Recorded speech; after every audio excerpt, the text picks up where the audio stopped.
sa Region 6 lang per se, kailangang sagipin ng gobyerno. Dahil maraming mga prangkisa at kambuhayan ng ating mga operators ang mawawala at mapunta ng pagkalugi. So para sa akin, kung pwede sana stop pa ang kabuluhan sa modernization na to, na hindi naman kaming operator ang nakabenepisyo dito. Ngayon, ang problema ngayon ay ang para sa akin bilang simpleng operator at leader ng transport group ng Kinetco, ang sa pagtingin ko, ang modernization na to ay isang scam. Ang programa at plano, binubuo lang doon sa ahensyang binabanggit ko. Nakakaawa ang pondo ng gobyerno. Naka-take out na ang loan sa Land Bank at Development Bank of the Philippines. Bayad na ng gobyerno, ng pira ng gobyerno doon. Tapos kompleto na yung kickback ninyo. Sino ang mag-shoulder sa bayaran sa bangko?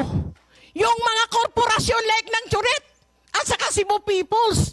Sila ang mag-shoulder sa babayaran doon sa bangko. At walang assurance yung nagpa-consolidate na talagang after 7, 8 to 10 years, extended na magbabayad sa utang, ay mabubuhay pa yung pamilya nila. Makakakapakain pa kasi ito ang nangyari. Ang programa ito ay nakaikot lang sa pagbabayad ng utang sa mga modernized minibus. Hindi yun nakaangkla kung paano ang ating mga operators at drivers na matulungan para umunlad ang kabuhayan namin. Ngayon, nagkalitsi-litsi ang kabuhayan namin. Walang tumutulong kung hindi kami magrarally, hindi kami magsisigaw. Hindi kami pakikinggan kahit sa LGU. Ang LGU talaga, ang interest nila lang ang tinitingnan. Wala na yun, hindi na yan tumitingin sa interest namin. So sino pang kumakampi? Siguro isang Senator Raffy Tulfo na ang inaasahan namin na kaya nandito kami kasi gusto namin matuldukan itong PUV monetization program na to na para lang talaga sa 1% na sumasama sa modernization program. Ang akin lang, kahit babalikan natin sa ground, Mr. Guadis, Mr. Ortiga, hindi kayo nakaranas, hindi nyo dinanas ang hirap ng sugal ng buhay na wala kaming rehistro, wala kaming insurance, nang dahil sa ginagawa ninyong pananakot. Ang mali pa nito ngayon, Senator Tulfo, may lumalabas na Board Resolution 053. Noong April 30 pa pala, naaprubahan, permado ni Chairman Guadis, nag-aalaw ng 2,500 routes na may maliit na number of authorized units na pwedeng makapag-operate. Bakit tinatago ninyo? Ano ba to? Kabaliwan? Sinasabi nyo wala ng extension. Consistent kayo nagsasabi sa Kongreso, kahit dito sa Senado, na hanggang April 30 lang. Pero yung nakatagong board resolution, continuous ang consolidation out of 10 to 15 yung pwede tanggapin ng LTFRB para sa consolidation. Patago pala ang board resolution na to para patuloy na mag-maneuver na i-reach out yung 81% na consolidation to justify the President BBM na suportahan ang programa nila at suportahan ang pag-fish out sa aming mga traditional jeepneys. So ngayon, nakatago pala yung board resolution. Inilagay ninyo ang public safety, public interest ng ating mga commuters. Inilagay ninyo sa alanganin ang mga buhay namin at pangkabuhayan namin na pwede naman pala kaming makapagbiyahe without any need of consolidation application. Napaka-traitor talaga ninyo. Inaano kami, para sa akin, parang personal na bilang operator, napakasakit sa amin nangyari yun. Tapos, libo-libo na mga interest ng mga operator, okay, kabuhayan, sir. Ma'am Sobrano, okay, thank you. Thank you. Well taken yung point ninyo. Chairperson Cuadis, ano itong 053 board resolution na tinago sa kanila, hindi malinaw sa kanila? Mr. Parang Chair, sinekreto niyo po. may I be recognized? Una-una po, Mr. Chair, yung board resolution na yan, nasa website po ng LTFRB. From the time we enacted it in April 30, nakalagay po yan. Number 2, ano po ba yung board resolution na yan?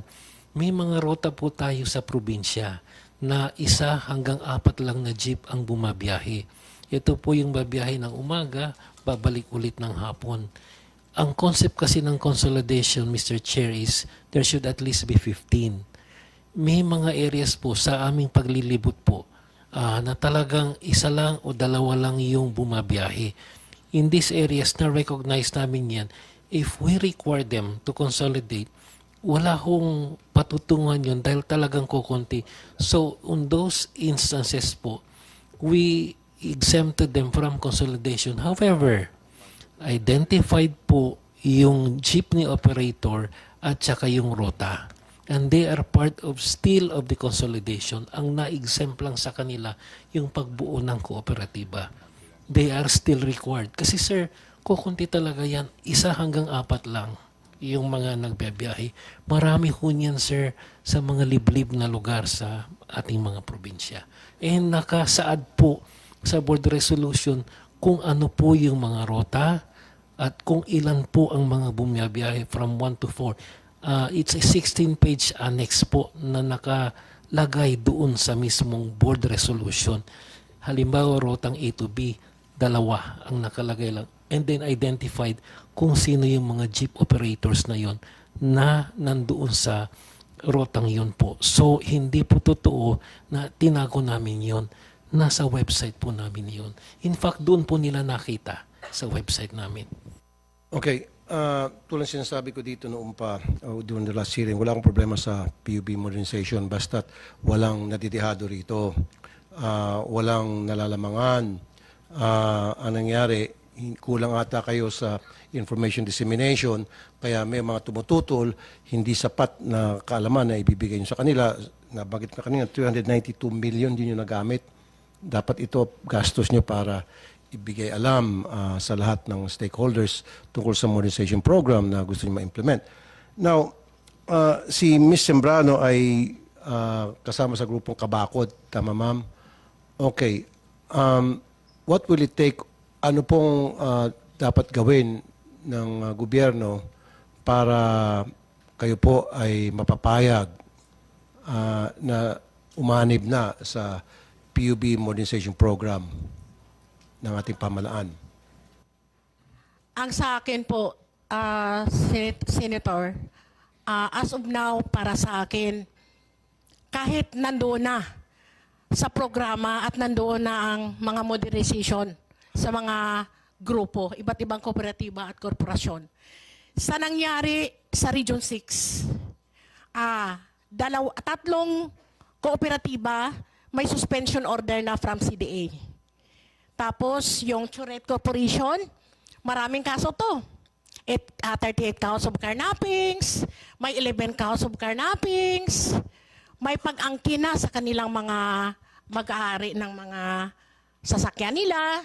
Then ang Cebu Peoples, yung nasa Cebu based na kooperatiba, umangkin ng ruta at saka franchise doon sa Bacolod. So, nagfa-file din ng cancellation and revocation ng kanilang consolidation. So, ibig sabihin, para sa amin, ang nangyayari ngayon sa Region 6 lang per se, kailangang sagipin ng gobyerno. Dahil maraming mga prangkisa at kambuhayan ng ating mga operators ang mawawala at mapunta ng pagkalugi. So para sa akin, kung pwede sana i-stop or i-suspend muna itong programang to at pag-aralan muli ng gobyerno, hindi lang DOTR at saka LTFRB, baka yung Senate or ang Kongreso yung mag-aral nito, i-suspend muna ito